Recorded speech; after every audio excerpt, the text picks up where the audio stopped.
Welcome back, my fellow film fans. This is Let's Be Real with Brad. Today in the channel, I will be talking about the brand new HBO Max original high school drama film called The Fallout. Megan Park wrote and directed the film in her feature film debut. The film stars Jenna Ortega, Maddie Ziegler, Shailene Woodley, Julie Bowen, John Ortiz, Niles Fitch, and Will Robb. The film is about high schooler Vega as she navigates the emotional fallout she experiences in the wake of a school tragedy. The Fallout is a film that I have been very excited about, considering hardly any films have been released in January. Last March, the film premiered at the South by Southwest Film Festival, receiving excellent reviews, so I was very excited to check this movie out. Now that I have seen the film, I can say that this film blew me away. The Fallout is a great film that struck a nerve with me on how realistic and natural this film feels. So let's dive right into the positives here, starting with the subject matter.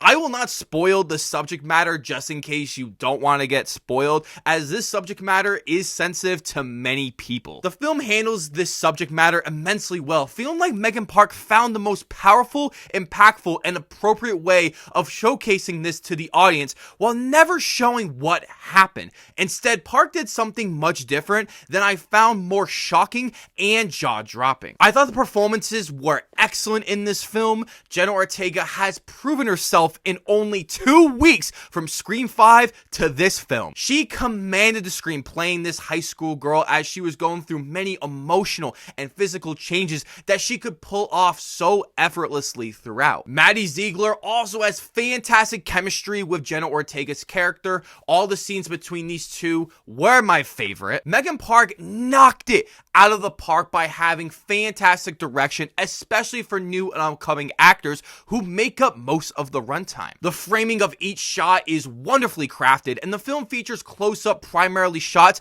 to feel much more intimate with the audience, which works as intended. I feel this attachment to our characters being together and talking about the things that bother them and the things that make them who they are just so good. Park also wrote the film's screenplay, which is just as good as her directing. The screenplay feels very personal and intimate, as Park is able to use this subject matter's presence, using it very appropriately throughout the film.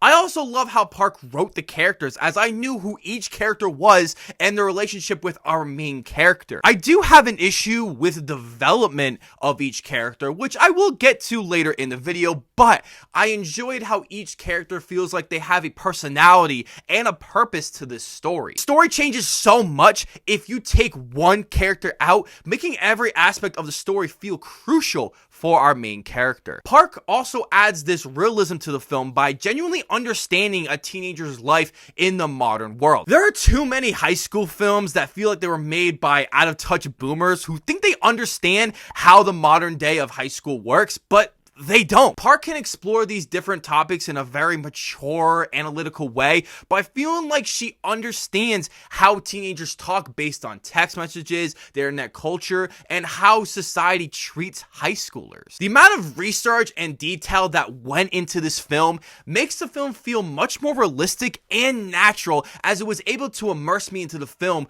just like Bo Burnham's film 8th Grade, which was also excellent. The film's score is excellent, as it was composed by the 8-time Grammy Award-winning artist Finneas O'Connell. If you guys don't know who Finneas is, he is the brother of Billie Eilish and is a producer and songwriter for almost all of Eilish's work.